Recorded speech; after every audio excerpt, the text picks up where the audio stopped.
Hi guys, நீ நம்ம movie ரிவ்யூவில் க்ரௌன் ஆஃப் ஷேடோஸ் படத்தோட ரிவ்யூ தான் பார்க்க போகிறோம். இந்த படம் இப்போ தமிழ் டப்பில் அவைலபிளாக இருக்குது. மறக்காமல் செக் அவுட் பண்ணி பாருங்கள்.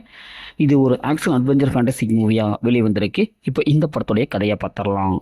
ஆபர்கான் அப்படிங்கிற ஒரு நாடு ஒன்று இருக்குது. இந்த நாட்டில் அந்த நாட்டுடைய அரசி அந்த நாட்டுடைய தலைவனை வஞ்சகமாக கொலை செஞ்சிருவாங்க. இதனால் அங்கே பார்த்தா தீய சக்தியெல்லாம் ஆக்கிரமிச்சிக்குது.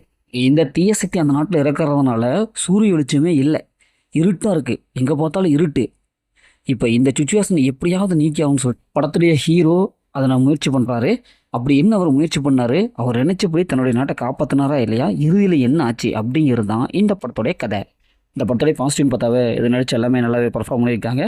குறிப்பாக ஹீரோடைய கேரக்டர் ஓரளவுக்கு எழுதி எடுத்திருக்காங்க. படத்துடைய ஸ்டோரி நல்லா இன்ட்ரெஸ்ட்டாக இருக்குது. படம் ஃபஸ்ட் ஹாஃபில் ஓரளவுக்கு நல்லாவே வந்திருக்கு. படத்துடைய பிஜிஎம் பொறுத்தளவுக்கு நல்லாவே இருக்குது. அதுமாதிரி சினிமோட்டோகிராஃபிக் ஓரளவுக்கு நல்லாவே கொடுத்துருக்காங்க. செகண்ட் ஹாஃபில் காட்டுற அந்த விஎஃப்எக்ஸ் காட்சிகள்லாம் ஓரளவுக்கு நல்லா பார்க்குற மாதிரி இருக்குது. இந்த படத்துடைய மிடில் போர்ஷன் ஓரளவுக்கு நல்லாவே வந்திருக்கு. இப்போ இந்த படத்துடைய மைனஸ்ன்னு பார்த்தா ஓரளவுக்கு தான் படம் இருக்குது, ரொம்ப சூப்பராக அப்படி இப்படின்ட்டுலாம் சொல்கிற அளவுக்கு இல்லை. ஸ்க்ரீன் பிளே பார்த்தா ரொம்ப ப்ரிடிக்டபுளாக இருக்குது.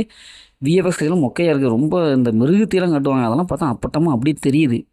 சாதாரண ஒரு கார்ட்டூன் மாதிரி காமிச்சிட்டு போகிறாங்க. அதேமாதிரி இந்த படத்தில் ஒரு ப்ராப்பரான வில்லனே கிடையாது. அதேமாதிரி ஹீரோவும் அதே மாதிரி தான். அந்தளவுக்கு அவங்களுடைய கேரக்டர் நல்லாவே எழுதலைன்னு கூட சொல்லலாம். ஏன்னா அந்தளவுக்கு மொக்கையாக எழுதி வச்சுருக்காங்க. அது ஃபஸ்ட்டாக வந்து கடைசி வரைக்கும் ஸ்லோனஸ் இருக்குது. இந்த வரைக்கும் பார்த்த இது மாதிரி அட்வென்ச்சர் ஹாலிவுட் படம்லாம் எப்படி இருக்கும் அதே அளவுக்கு எடுத்து வச்சுருக்காங்க. இவங்க எடுத்ததே ரிப்பீட் எடுத்து வச்சதுனால ப்ரிடிக்டபுளாக இருக்குது. ட்விஸ்டட் எண்ணியில் சுத்தமாக மெயின்டைன் பண்ணவே இல்லை. நம்ம ஈஸியாக கெஸ் பண்ணிடலாம். ஏன்னா அந்த அளவுக்கு தான் சீன்ஸ் எல்லாம் இருக்குது. அதே கிளைமேக்ஸ் எல்லாம் அந்தளவுக்கு சொல்லிக்கிற அளவுக்கு இல்லை.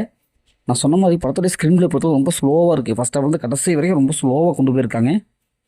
இந்த படத்தில் அந்த மாதிரி சீன்ஸில் எதுவும் இல்லை. ஃபேமிலியாக பார்க்கலாம். மொத்தம் இந்த படம் சூப்பராக சொல்லுவாங்க. இந்த படம் ஒரு ஒன் டைம் வச்ச மாதிரி தான் நான் சொல்கிறேன். ஓகே, இதேமாதிரி அடுத்த ஒரு புதிய மூவி ரிவ்யூ சந்திப்போம்.